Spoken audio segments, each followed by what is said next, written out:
Hello students, welcome to the lecture on approaches to organizational behavior, and after this lecture we will be able to learn the following objectives.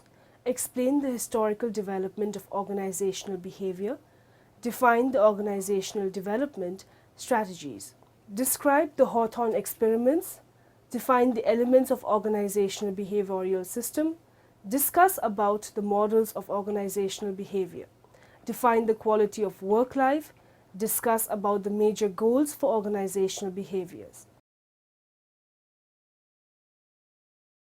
Let's start with the concept of approaches to organizational behavior. Organizations are embedded environment within which they operate.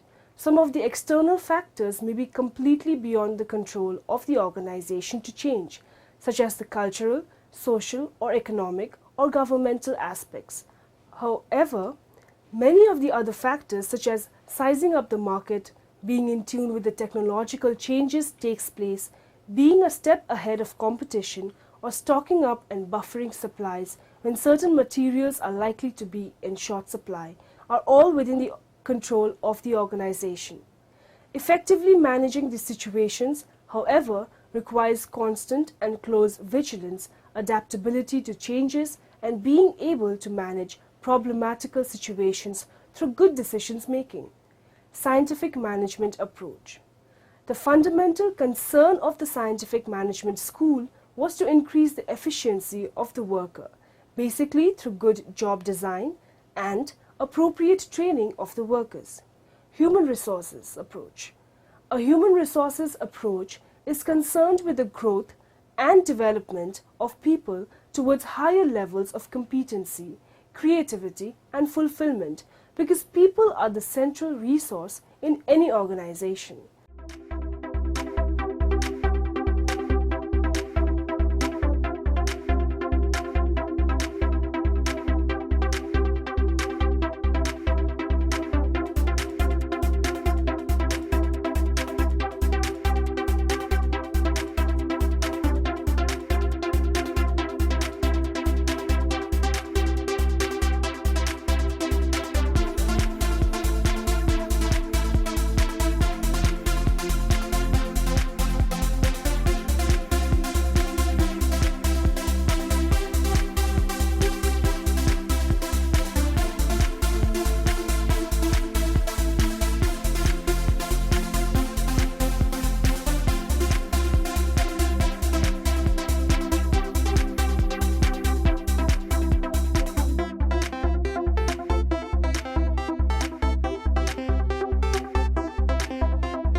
let us now discuss the historical development of organizational behavior.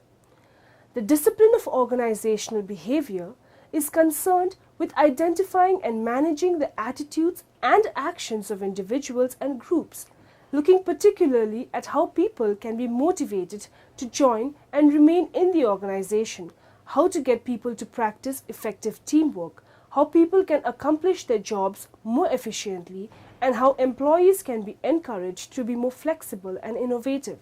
Attention is brought to these attitudes and actions in order to help managers identify problems, determine how to correct them, and change behavior so that individual performance and ultimately organization effectiveness increase.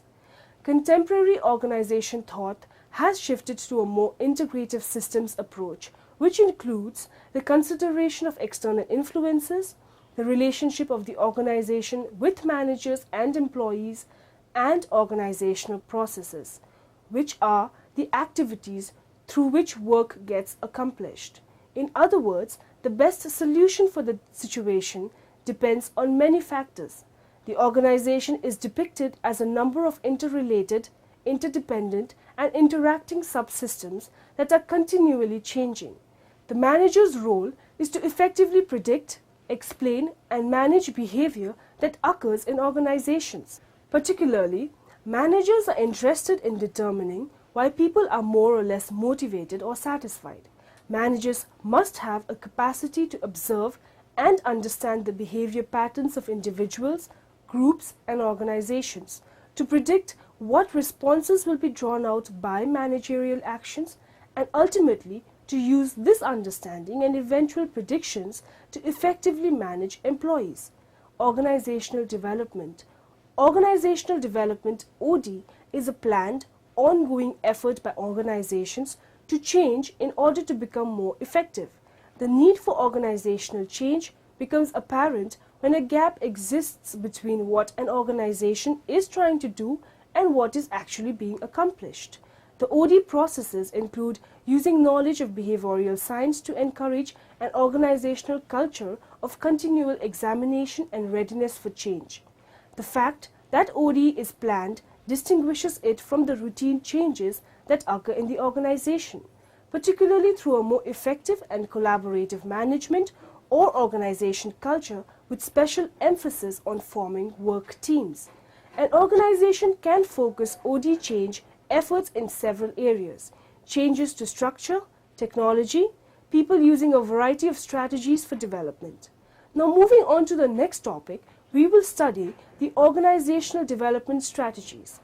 Strategy is a holistic view and interpretation of the organizational direction because it is dealing with people, resources, processes, and existing competency. By closing their gap and planning for matching capabilities to market demands, strategy drives the organization to focused market deliveries, enhances competency, and generates differentiators for the organization. Choosing the appropriate approach to organizational change depends on the nature of the problem, the objectives of the change, the people implementing the change, the people affected by the change, and the resources available.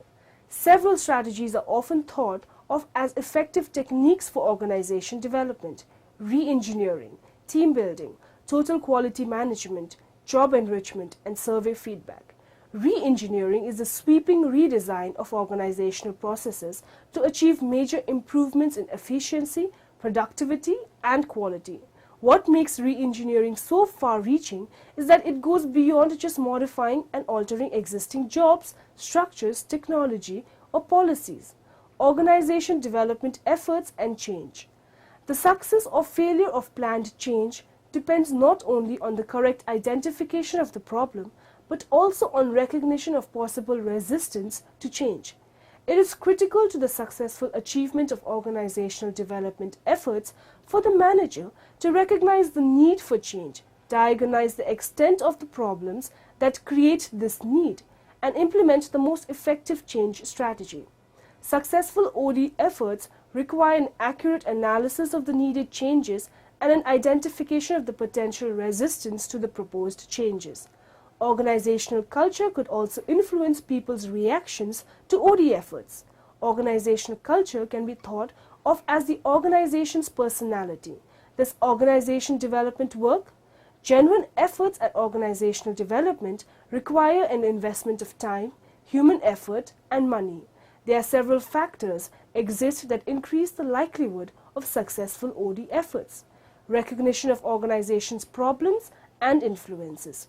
Before changes can be proposed, correct identification of the gaps between what an organization is trying to do and what is actually being accomplished must be made. Strong support from top-level managers. If managers at the higher levels in the organization do not provide obvious and open support for the OD efforts, the program is likely to fail. Let's now discuss the Hawthorne experiments. Originally designed as illumination studies to determine the relationship between lighting and productivity, the initial tests were sponsored by the National Research Council (NRC) of the National Academy of Sciences. In 1927, a research team from the Harvard Business School was invited to join the studies after the illumination tests drew unanticipated results. Two additional series of tests, the relay assembly test and the bank wiring test, followed the illumination tests. The studies assumed the label Hawthorne experiments or studies from the location of Western Electric Plant, concluded by 1932. The Hawthorne studies, with emphasis on a new interpretation of group behavior, were the basis for the School of Human Relations. Work is a group activity. The social world of the adult is primarily patterned about work activity. The need for recognition, security, and sense of belonging is more important in determining workers' morale and productivity than the physical conditions under which he works. A complaint is not necessarily an objective recital of facts. It is commonly a symptom manifesting disturbance of an individual's status position. The worker is a person whose attitudes and effectiveness are conditioned by social demands from both inside and outside the work plant. Variables affecting productivity specifically. Mayo wanted to find out what effect fatigue and monotony had on job productivity and how to control them through such variables such as rest breaks, work hours, temperature, and humidity. In the process, he stumbled upon a principle of human motivation what would help to revolutionize the theory and practice of management. Mayo took 6 women from the assembly line, segregated them from the rest of the factory, and put them under the eye of a supervisor who was more a friendly observer than disciplinarian. Mayo made frequent changes in their working conditions, always discussing and explaining the changes in advance. Relay assembly. The investigators selected 2 girls for the second series of experiments and asked them to choose another 4 girls, thus making a small group of 6. Hawthorne legacy. The Hawthorne studies were conducted in 3 independent stages: the illumination tests, the relay assembly tests, and the bank wiring tests. Although each was a separate experiment, the second and the third each developed out of the preceding series of tests.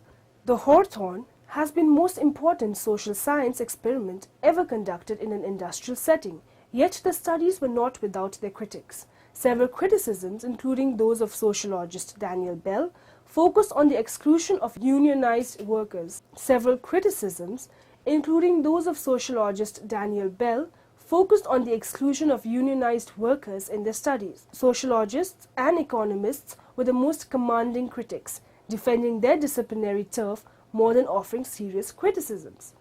Elements of organizational behavior system. The key elements in the organizational behavior are people, structure, technology, and the environment in which the organization operates. People. People make up the internal and social system of the organization. They consist of individuals and groups. The groups may be big or small, formal or informal, official or unofficial. Groups are dynamic and they work in the organization to achieve their objectives. Structure. Structure defines the formal relationships of the people in organizations. Different people in the organization are performing different types of jobs, and they need to be related in some structural way so that their work can be effectively coordinated.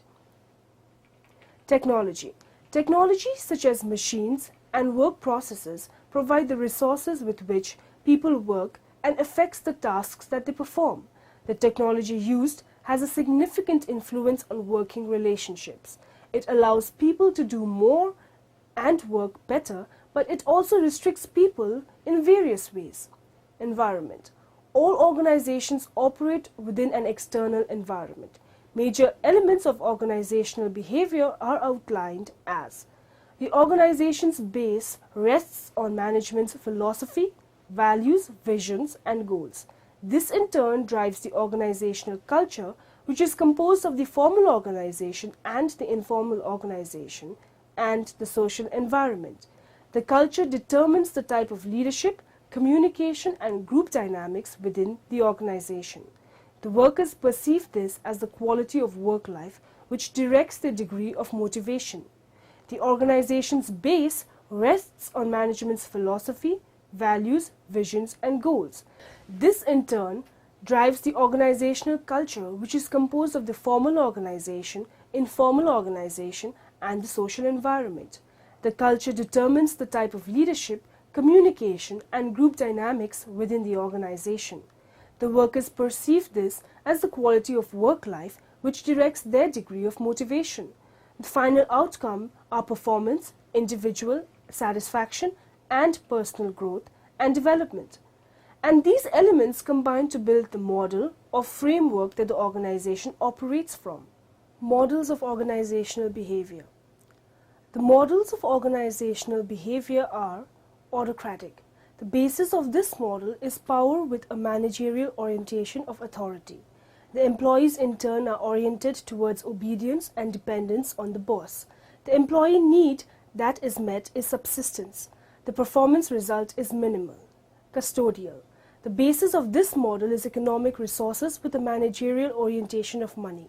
The employees in turn are oriented towards security and benefits and dependence on the organization. The employee need that is met is security. The performance result is passive cooperation. Supportive. The basis of this model is leadership with a managerial orientation of support. The employees in turn are oriented towards job performance and participation. The employee need that is met is status and recognition. The performance result is awakened drives. Collegial. The basis of this model is partnership with a managerial orientation of teamwork. The employees in turn are oriented towards responsible behavior and self-discipline. The employee need that is met is self-actualization. The performance result is moderate enthusiasm. The collegial model should not be thought as the last or best model, but the beginning of a new model or paradigm. Social systems. A social system is a complex set of human relationships interacting in many ways. Within an organization, the social system includes all the people in it and their relationships to each other and to the outside world. Culture. Culture is the conventional behavior of a society that encompasses beliefs, customs, knowledge, and practices. There are 4 characteristics of OB: humanistic values, positive beliefs about the potential of employees, McGregor's theories. Systems orientation.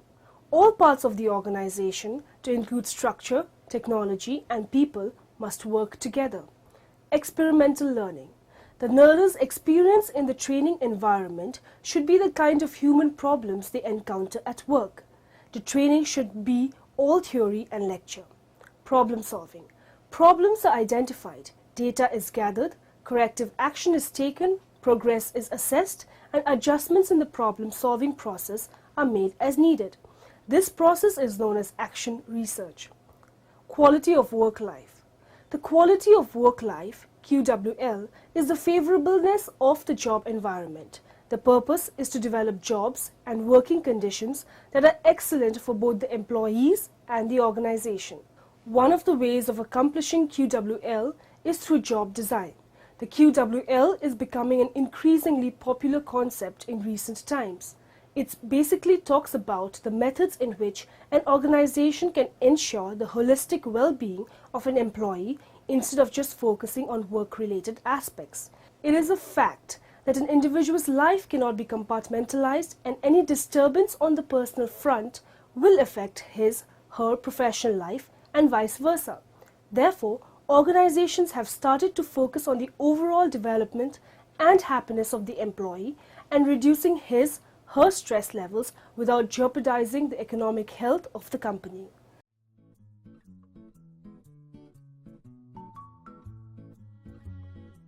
Hi Janet, you look stressed out recently. How is life? Hi Kevin. Good to see you. These days I am finding it challenging than ever to juggle the demands of job with personal life. How do you balance your work and personal life? I am glad you asked me, Janet. You can use few tricks to bring a balance to your daily routine. This is what I do. I plan for the downtime. What does that mean, Kevin? When I am planning my week, I make it a point to schedule time with my family and friends. I plan for activities that help me recharge. For example, I plan dinner night with my wife, and I plan a softball games with friends. This gives me something to look forward to. I guess I should start putting family activities in my calendar too. Otherwise, I will never get time for them. True. Also, I keep an eye on activities that eats up my time during the working hours. For example, in the office, I remain away from people who are constantly venting and gossiping. Also, I don't waste my time on social media sites and making personal calls while I am at work. This way, I am able to leave work at time. Good point. I should cut down on my Facebook usage and coffee room chit-chat. This way, I could be done with my work earlier. During the periods when I do not have a choice but to work more, I try to outsource my errands as much as possible, and I think of ways to save me time. For example, I order groceries at home and use pick and drop service of my dry cleaner. I let my neighbor mow my lawn for a reasonable price, etc. You are right, Kevin. One can spend little more money to save some time that could be spent with family. Also, I take time out to do regular workouts. Although, it is hard to make time in a jam-packed schedule, but I still do it. It ultimately helps me get more done by boosting my energy level and ability to concentrate. Good point, Kevin. I guess I should take a membership at company's gym too. It is always helpful talking to you. Thank you so much for the useful tips. No problem, Janet. Take care and I will see you around. Some of the options available for improving job design are: leave the job as is but employ only people who like the rigid environment or routine work. Some people do enjoy the security and task support of these kinds of jobs. Leave the job as is but pay the employees more. Mechanize and automate the routine jobs, and the area that OD loves redesigns the jobs. Job enrichment, on the other hand, adds additional motivators. It adds depth to the job, more control, responsibility, and discretion to how the job is performed. This gives higher order needs to the employee, as opposed to job enlargement. The benefits of enriching jobs include growth of the individual. Individuals have better job satisfaction, self-actualization of the individual, better employee performance for the organization. Major goals for organizational behaviors. Major goals are: explain, predict, and control behavior of worker in an organization. It is the study of human behavior in the workplace, interaction between people and the organization itself. It is the study of how employees work to become assets of organization and how leadership works to assist them in doing so in organization. It is the study of the interaction between individuals and groups, may include reactions. Now in the end, let us summarize what we have learned in this lecture. In the field of leadership, the most commonly followed theories are House's path-goal approach and McGregor's approach X and approach Y. The fundamental concern of the scientific management school was to increase the efficiency of the worker, basically through good job design and appropriate training of the workers. A contingency approach to organizational behavior implies that different situations require different behavioral practices for effectiveness instead of following a traditional approach for all situations. The manager's role is to effectively predict, explain, and manage behavior that occurs in organizations. Particularly, managers are interested in determining why people are more or less motivated or satisfied. Organizational development (OD) is a planned, ongoing effort by organizations to change in order to become more effective.